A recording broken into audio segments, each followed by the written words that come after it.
Good morning, everybody. So we are here, your guide to ASNZS4024.1 2019. My name is Malcolm Sharp. I'm joined by Frank Schrever. I'm the current chair. Morning. You're the former chair. So yes, 10, 12 years of that, I think. Let's have a little look at what you've been up to in your life. So you probably don't realise, Malcolm, that I started my career making biomedical implants in England after I finished university at the University of Melbourne. So then I was trying to make parts to replace people's body parts, and I spent the last quarter of a century trying to stop people losing their body parts. So along the way, I set up the subsidiary of Pilts in '98 and got on the committee, and I've been there ever since. And as you know, you're passionate about machine safety because you do it as a volunteer on the committee, and that's true for all the members of this committee. So, I won't go any more into what I've done. Over to you. Okay, yeah, and Standards Australia do remind you on a regular basis. It's an unpaid role. Yes, so it is. I'm the current chair, took over from Frank, although Frank's still part of the committee there. So we had a meeting this week. I'm losing track of time. We had a meeting earlier this week. All sorts of exciting things going on. And then I represent Australia on a bunch of committees, as Frank does as well. The one in there that is really interesting for me is WG6, which is going to look at whole body access. That is likely to become an international standard. Yeah, that's working group 6 in the ISO TC 199 group of standards. Indeed. Yeah. For my sins, I'm also behind the LMSS course, which is a US course. It's a 5-day training course around the B11 standards, which are very similar to the world of ISO. Whilst we are talking about standards today, it's also important to remember that for you to keep people safe, for you to be within the law, you need to follow regulations and regulators. Yeah. What can you tell us about that, Frank, from your experience? Yes, well, you see the regulators, as you see all the logos on the screen there, are policing your compliance with regulations, which are the legislation. And Australian legislation is in some respects unique. We've got a hierarchy of risk control and a hierarchy of guarding, which we'll talk to as we go through the slides. And the regulators are checking to make sure you comply with those. Now, the regulations tell you who must do it and what they must do, but none of the how. The how is described in, guess what? AS4024. That's the only document you've got that tells you how to do this stuff. Now, you mentioned hierarchy of control there. Yeah. And I think you're going to talk a little bit about that. Yes. So the hierarchy of control says that you have to, if you can, eliminate the risk. Usually that's impossible. And there's this lovely phrase, so far as is reasonably practicable. And we can talk for probably half a day on that subject alone. But if you can't eliminate it, then you've got really 3 things which I would suggest fit under the whole subject of engineering: substituting the hazardous machine with something that's less hazardous, isolating the hazards from the person. That's really a geographical separation, not turning off an isolator, keeping them away.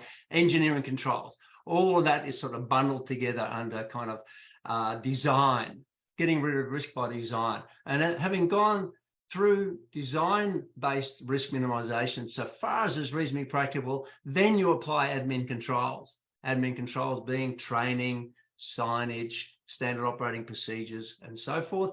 And then, having done as much as you can there, personal protective equipment.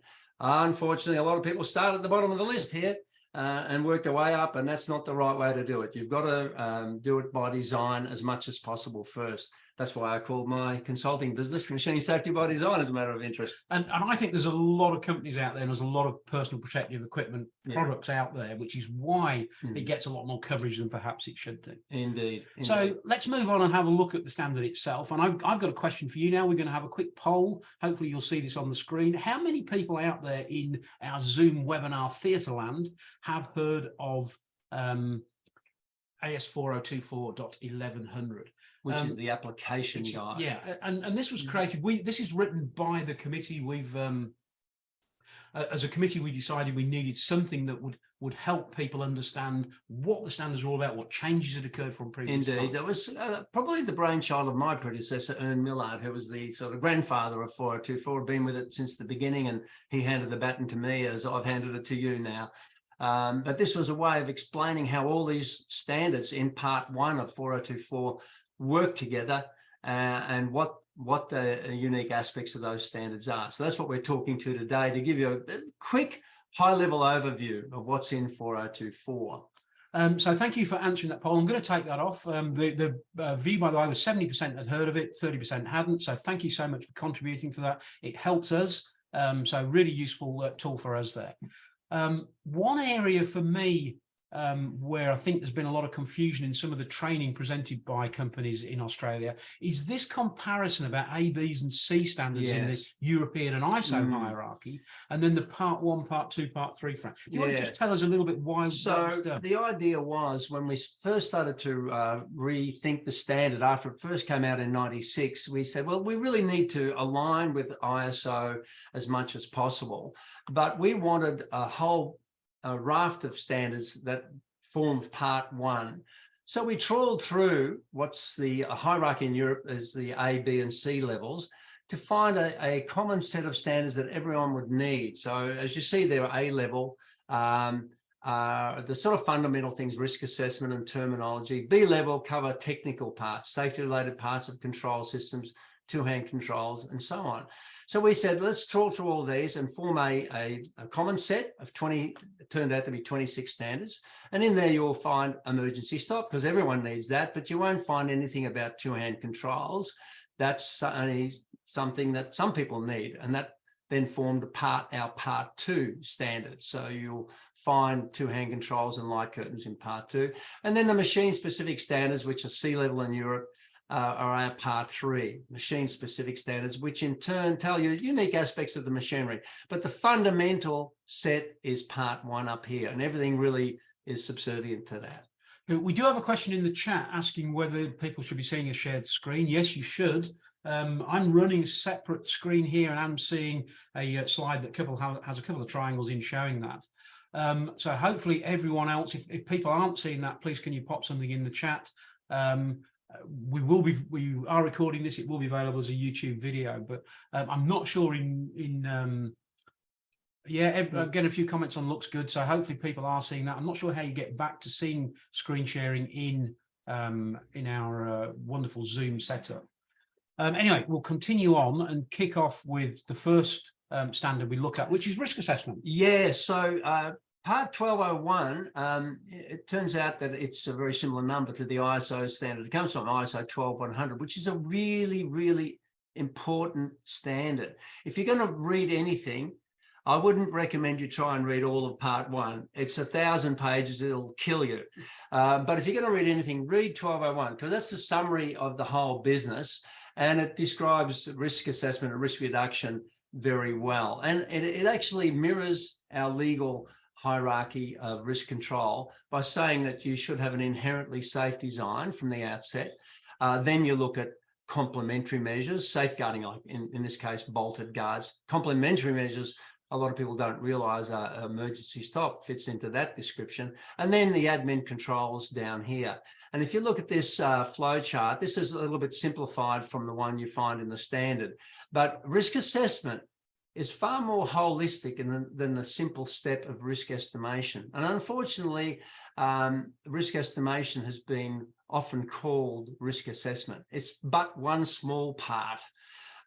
You've got to follow this process, determining the envelope within which you'll look at the hazards, estimating the risks, of course, and then making this all-important risk evaluation. Is the machinery safe, yes or no?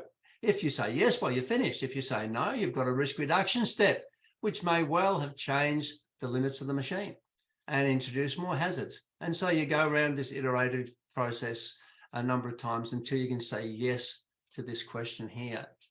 What else? Oh, yes, risk estimation. There's something like, and you know this too, Malcolm, 400 risk estimation methods alive on the planet today, yes, and they're all equally subjective. Yeah. Risk estimation is subjective. So that's why it's important to have a team. But we'll come back to that. We'll show that, because one of the great things about the standard is we actually have a practical guide to it as well, which is really useful. Right. This is relatively new to it came in 2019. But it's been around in Australia as an AS standard. It now falls under 4024. It was IEC 60204-1. Yes, And it's a really useful document in terms of giving you details on some of the control gear there. You can see some of the images there, modes of operation is covered there, e-stops are covered in there, the different push buttons, the colors you should be using. Incidentally, in the future, we have a great poster to give away that our good friends at Fortress are supplying us. We'll ping that out via email in the next couple of weeks to you, but a really good guide showing you the different colors. Frank, I've got a question for you though, because I think most people will come across the wiring code, standard AS3000. ASNZS4024.1. ASNZS4024.1. How does that fit in with this? Very good point. We had a lot of discussions with the group that puts that standard together, EL001, put the wiring rules together, which is a mandatory standard, actually. Most standards are not, but ASNZS3000 is, and all electricians learn about that standard. It takes the wiring to the isolator of the machine. So it's the wiring up to the machine. Within the machine, the wiring then is governed by this part. It wasn't in the standard. It was a separate standard, as Malcolm mentioned, but we decided it was so fundamental to AS424 that we would put it in there. It only grew the standard by another couple of hundred pages, so that was no big problem. But if you were to buy that standard on its own, in that previous format, it's $667. Yes. And I think with the amendment now, the latest version is like $700 and some dollars. So it's very close to the cost of the whole of AS424.1, which is 26 standard. Now, I think you were going to mention something about that, were you? About the total cost of those individual standards? We have a question at the end where people can win exciting, cheap TAT prizes. Right. Excellent. All right. Any more to say about that? I think we probably ought to move on. But the wiring within the machine is governed by that part of the standard anyway. So now we move on to that practical guidance, 4024.13.03. We adopted this in 2014. It's been carried over into the 2019 version. To reiterate Frank's point, one of the most important things to come out of this, get the right team. The people who know most about the machine and the risk are the people using it. The operators. Yeah, they're the people that are going to give you the best feedback. So it's super important. They should be able to tell you what they're doing without fear of being criticised or you're an idiot for doing that. People don't do stuff to injure themselves or to injure somebody else. They're doing it for the best possible reason. Productivity. Yes, exactly right. That's my experience. We talked about the multiple tables and software, and there are so many ways that you can assess risk and give some sort of score, some sort of scoring system around it. There's one example here, but there are hundreds. This is a typical one. I wasn't a 4x4, 5x5 is common. Personally, when I'm doing risk assessments for my clients, I use whatever theirs is, typically 5x5s. If they don't have one, I've got one of my own, which is a 5x5. But all that risk estimation does is give you a priority list. This is the worst ones here. Well, get on and deal with those now. And then work on these ones next, and then later do those. It's a priority. It doesn't tell you how to do it. No, it just gives you a priority listing. And the advice is be consistent across everything, all the machines, all the risks, all the hazards you're looking at. Be consistent. Consider all the elements and then get on. And don't sit there as a team arguing about whether it's very high or high. Don't waste your time on getting an absolute answer. There is no absolute answer. Get on and do the risk control. Yes, exactly right. So two other standards now in this kind of area. We've got the substance being emitted by machinery. And they're hazards from machines, and a lot of people overlook that. You know, even aerosols from machines or toxic gases are a legitimate machine hazard. And that's one of the stock images there. It's a steel plant. You can see emissions. The emissions from there. Also, we have design principles around ergonomics, 4024.14.01. And that's a summary, really, of that. And dealt with a lot later in part 1900, which will... And just really useful. So remember, if you're living in the world of ISO or EN, you are going out and finding these separate standards. This is all in one place where you can get in and see exactly what's going on. So control systems. That's so that we can talk about this for 3 weeks. I can talk about it under wet concrete. But okay, we've got two standards that point to the safety control system in 4024. The venerable categories alone, part 1501, still alive and well, and very good system for determining the architecture of your control, safety control system. And it takes you to category 3 quite quickly. There's two pathways to category 3, and category 3 must be dual channel, must be redundancy. The other part 1503, defines the performance level, which overlays the category, the architecture, with the probability of dangerous failure. This can get complicated, but you see the selection tree is actually similar to the category selection tree, except that the committee at the time split out S1, which we consider a very minor injury, scratches and bruises, into another decision about frequency of exposure and possibility of avoidance, so that you can use lousier and lousier components right up here. Why they did that, you can't blame me for that one, Malcolm. No, you're definitely not guilty. No, but everything else down here is much the same. In the performance level defines in the end a probability of dangerous failure per hour associated with the architecture. So it's really driving you towards high reliability components, which you should already be using anyway, even if you are using categories alone. I think it's probably enough said on that one.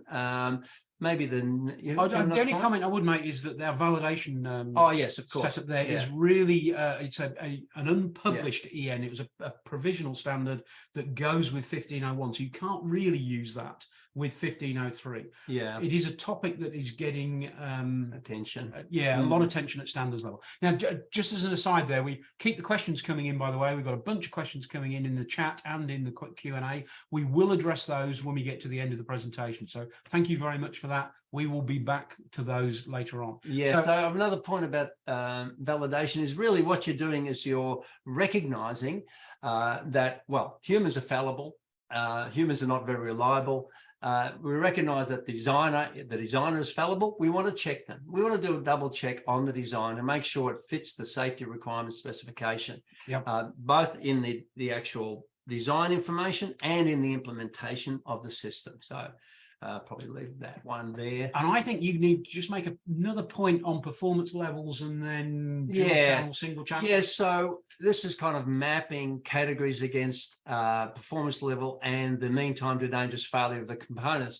Now, you can see theoretically that you could have a single channel system, a category 2 system, achieving performance level D, which is quite a high level of very low probability of dangerous failure. So that's an interesting point here. Whereas category 3 must be a dual channel, it's possible to justify single channel for performance level D, and the same would be applied to SIL 2 in the standard 62061, that you could actually have a single channel architecture with high reliability components. I won't go any further on that one because it's a big subject. We can do a whole 3 hours on all that. But really important to remember that when you're designing your system. Yeah. We move on into 1601, and that is all about guarding. So first up, thanks to Pete Denniston at Celtech. We're not associated. I'm not trying to punt other people's products. It is just difficult sometimes with presentations to get loads of photographs. He allowed us carte blanche to use whatever he wanted, so we'll give a shout out to him for that. This standard is based on a European standard. It's not the latest ISO standard on it's an EN, which had better illustrations in it and some flow charts for selection of guards, and that's why the committee decided to retain that rather than the latest ISO, which took out a lot of those images. Yes, and that tends to happen at ISO. They're removing more and more images, and that finishes up becoming a technical. And that's the flexibility we have as an Australian Standards Committee, that we can select what we think is best for our industry.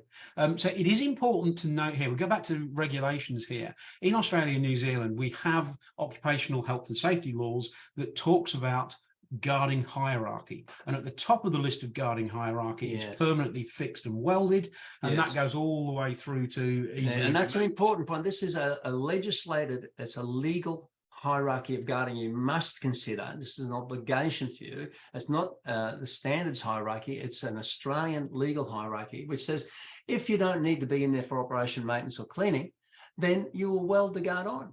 Can you always weld the guard on? Of course not. You do need to be in there for operation, maintenance and cleaning. So what should you do next? You must consider interlocking. Yes. First. Now, is it always practicable, reasonably practicable to interlock? Well, no, but there's no silver bullet here. You have to do the thinking in your application. When are we going to interlock it? When are we going to bolt that guard? And the standard overlays the law here and says, if you're going to fix the guard on, then the tool to remove that guard should only be available to authorized persons. So you can overlay an administrative control here to make sure that operators who've got shifters and Allen keys can't take the guard off. Only the authorized people, the maintenance team, for instance, can take it off. It's still administrative control, but you're at least adding a layer in. Indeed you are, which moves us nicely along to interlocks, which is a world I used to live in until very recently. Well, before you move into that, so the last part of the guarding hierarchy is, of course, presence sensing systems. And they're underneath physical guards, purely because some machines can send things out at you at very high velocity. And that light curtain won't stop it. It might detect it before it hits you between the eyes. Certainly right. And you have to think about radiation and heat and those sort of things. All of those things, So when we get into the world of interlocks, the current version of 1602 is ISO 14119 2013. It introduces 4 types of interlocks, and that's kind of like non-contacts, hinge style switches. Type 2 devices are tongue actuated. The next version will talk about 5. It introduced trap key interlocks into that as well. But perhaps more importantly in that document is the focus on motivation to defeat. The picture you see at the that is bottom. A crucial concept. People don't defeat stuff maliciously or to injure themselves. If people are defeating stuff, there's usually a very reasonable reason for that, and we have to understand why that is, and then remove that motivation to defeat. So if somebody needs to go into a machine and run it with the guard open, if that's necessary, design for it. There's plenty of strategies to design for that. Don't force them to defeat the interlock so they can run it with the guard open. And I think that gets back to the point we made about risk assessment. If you involve the people using the machine, the guys actually operating the machine, then you will get to understand what they have to do on a regular basis and why they might need to defeat an interlock to get their job done. Yes, and then remove that motivation. That's a far more important point than trying to make it harder and harder to defeat, because people, and I've seen, and I'm sure you've seen some very ingenious examples of defeat so they could get their job done properly. Yeah, absolutely. Little known standard. I never hear this talked about much, Frank. This is prevention of unexpected startup. Yes, so really this is the motherhood standard. The whole part 1 of 4024 is actually aimed at stopping a machine, keeping it stopped when you're in the danger zone. That is the whole point, having a good safety related control system and all the design and interlocking and so on. It does also make the point that when you've got to do major maintenance and you've got to take guards away, that you've got to have appropriate isolation and lockable isolation. And the law wades in on isolation devices as well and says that they must be clear and unambiguously identified. And how many sites have you been to, Malcolm, where the isolator, there's a 10 of them next to each other, you don't know which one they turn off, or they've got a bit of masking tape and somebody's written in biro on it. And and so on it goes. But clear and unambiguous identification, absolutely crucial. And I think another, on this same topic, one of the standards we're having a look at to potentially adopt is a British standard around control of hazardous energy, which kind of ties into this. So keep your eyes open for that. It will be some time, but it is being considered by the committee at the moment. Indeed. What about e-stops, Frank? Yes, well, the venerable e-stop, goodness me. I don't know. Most plants you walk into, you ask people, what does that stop? They've got no idea. No idea. This is where this crucial concept of span of control comes into play. This wasn't always in the e-stop standard, but it certainly is now, because it's such an important point. What does that e-stop stop? It really should be very clear to the operator that when they hit that e-stop, they're stopping the machines that they can see. And this can only be a function of risk assessment. There's no silver bullet answer here. It's got to be based on the risk assessment. What will it stop? And if there are global e-stops, they should be labeled global e-stops. We're stopping the whole plant. Or this is only stopping this conveyor and that zone, and so on and so forth. Really important. And also this point here, palm buttons must be operable by the open palm. So if you are tempted to shroud the e-stop to prevent unintentional activation, that is not compliant, because you prevent people from hitting it with the open palm. I understand why people do it and why they're still available. I don't know these shrouds, but they are. if it's being unintentionally activated, I would suggest it's in the wrong spot. Relocate it to somewhere where that can't happen, people leaning on it and so on and so forth. Lanyards, of course, are an emergency stop control device. And it's very important that you can see the entire lanyard from the reset position, that it's not going through a wall or around a corner and you can't see the full extent of that lanyard when you're attempting to reset it.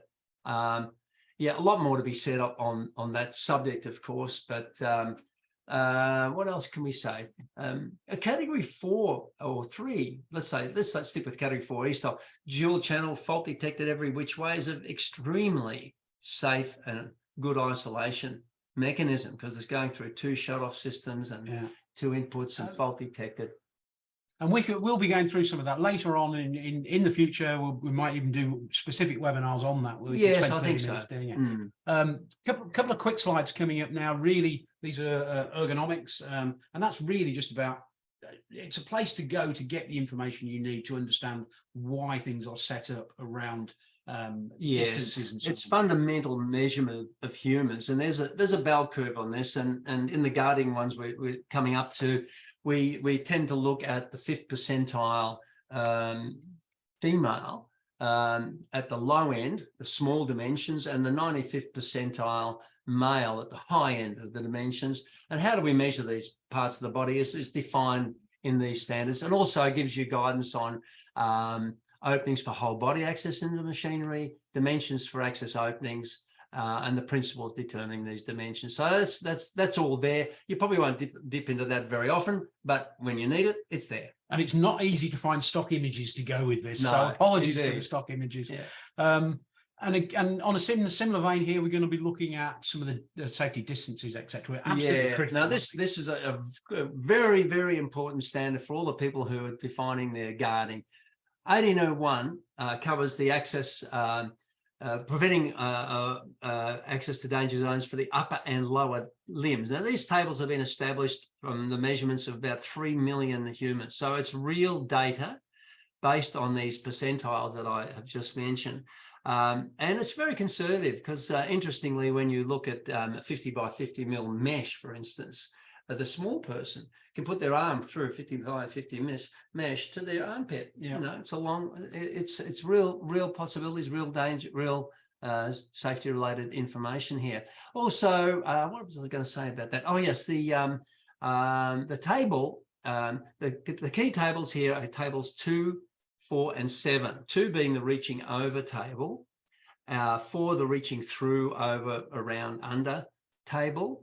And 7 the lower limb table, and the dimensions change for the reaching over. It used to say in the standard 1600 as the minimum guard height, and that was reduced to 1400 because I guess the ergonomists decided that you still couldn't throw your leg over that easily. But I still personally, as a consultant, recommend 1600 where it's reasonably practical. It's compliant to be 1400 as long as you've got the safety distances correct. And a customer I was with just yesterday, they just have standardized an 1800, even more conservative. So it's really up to you and your workplace to make those decisions.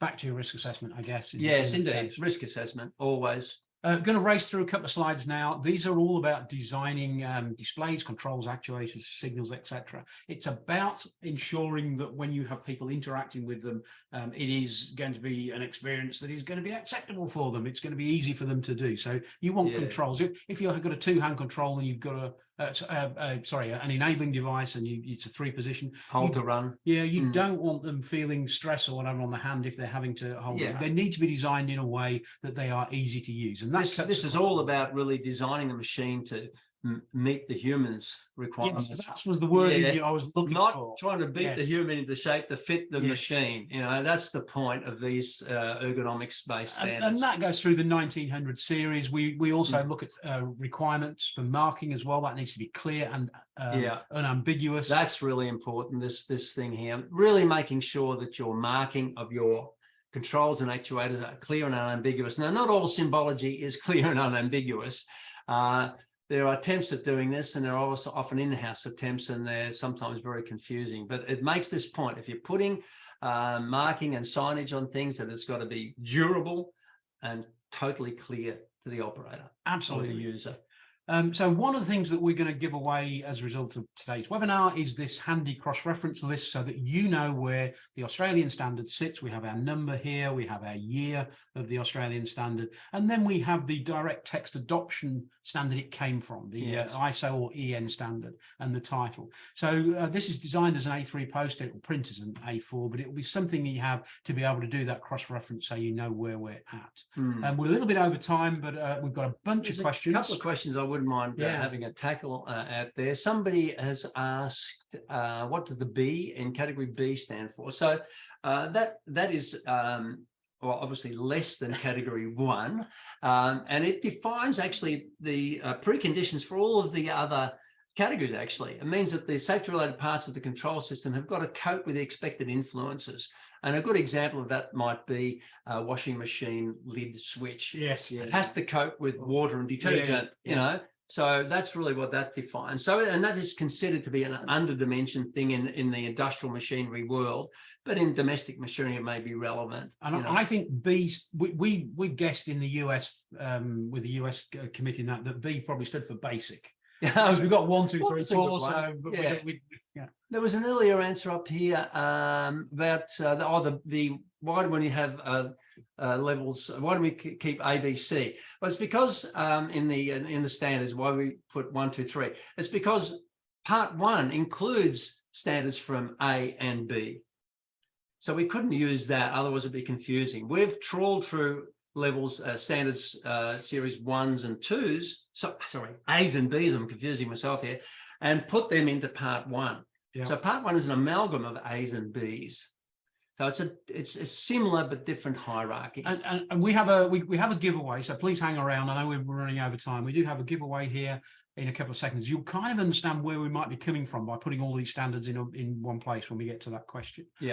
Question about ISO 13849-2, the current version. Why isn't it being adopted? It is being considered now. We're going to be looking at that. We're going to be doing a complete revision, we think, of AS4024. Well, we didn't adopt the previous one because there was problems with it, and we didn't want to go through a modified text adoption on that, so we just stuck with the one we had. But we objected to some of the things in it, which were kind of suggesting that general purpose PLCs could be used in the safety control system. That was one of the issues with it at the time. Along the same lines, we have the question of why are we still using 954.1? A lot of software is being used now. There are plenty of applications where it is relevant. Of course. We are not the only country to have done this. The US absolutely is using categories as part of it. By the way, many of the C standards in Europe still call up 954. They do indeed. They do indeed. And in Europe, they give the C standard precedence. We don't, but they give it precedence. So if the C standard in Europe says thou shalt have category 1, that has a precedence. And so until they're all changed, it's still alive and well. So we do have more questions. We will get back to my email. We've got too many to get through today. What I will be posting a link to the YouTube channel in the email that you will receive shortly. So thank you for the questions. Sorry, there's too many for us to answer. We'll promise you we will be back. There's some really good ones in there. We're almost a little bit over time. We're running a little late. We have a question for you now. And you get to win the sort of worthless tat you can buy in your $2 shop. We have a little a key ring with a light in it with the wonderful Catfall logo. We even have a mug to give away. If you can answer in the chat this question. This is our machinery hot seat Friday question. So those 26 standards in part 1 of 4024 part 1, if you bought them all individually, how much would you pay? So you've got 3 choices there. If you can put A, B, C, or D, if you can answer in the chat. Those 4 choices. 4. I'm so used to doing 3 on the B11 material that we do. But if you just put A, B, C, D in the chat, whatever, we will. I promise you, we'll select 2 or 3 winners out of that, and you will win some incredible Catfall logo. I'm lusting after that mug. I've got to have a Catfall mug. And while you're doing that, I'm just going to move on to the screen. Please keep answering in there. And by the way, the standard costs how much when you buy it all? I think it's about $780. $780. So when you buy AS424 Part 1, you get 26 standards costing a great deal more individually for $780. Now, we're not trying to, talk up Standards Australia or, who's the main outlet of? No, it's Standards Australia. They've Oh, got yeah, the rights back yeah. to sell it again. But it's But it used to be not SAR. cheap, but it's a heck of a lot cheaper than buying those standards individually. And the Europeans are jealous of our approach. They absolutely Because we are. give you all of those standards that you need for machine safety in one publication. And they don't. They've got to go and suss it all out. They absolutely do. Yeah. So coming up in the new year, Cat 4 Safety intends to present training sessions, roughly about 2 to 3 hours, on individual standards, starting with 1201, which is risk assessment. We've added 1303, which is the practical example and guide. It will be fun-ish. And it's really, maybe you don't bring all the family though, yeah, right? probably not bring the family to, but for health and safety professionals and engineers alike. Yeah. Follow us on Cat4 at LinkedIn, the QR code. We are fancy here. We've got QR codes. We'll take you there. We try and use a lot of images. We try and get over real kind of life examples, not just machinery, to get the point across. So that's coming up. It just remains to me to say thank you so much. We really didn't expect so many people and so many questions. Well, it's great that machine safety is of such interest to so many people that would attend a session, a scintillating session. Yeah, on machine safety. You got the full Frank and Malcolm show. I think we might be back in the future. Yes. So thank you very much, everybody. But Malcolm, oh, you done? Oh, right. Okay. So Malcolm, you obviously are going to provide training courses online, and I don't do that. I do them in-house. You go to them and bother them at the premises. That's right. You go and see them. Because I'm an amateur actor in my spare time, and I love to perform. So if there's an opportunity and you'd like to have an in-house training, I can do that too. And the goal, I mean, you kind of get the idea of style here. The goal is to try and deliver something that people are going to sit and listen to and not be dull and boring. Yeah. Because standards can be dull and boring. We do not want them to be. No, we don't. No. So thank you very much, everybody. Yeah, thank you. We appreciate the attention. We will be back. Look out for the email. It'll come through with all the details. And we'll come back with answers to those questions. Bye-bye then. Goodbye, everybody. Thank you again.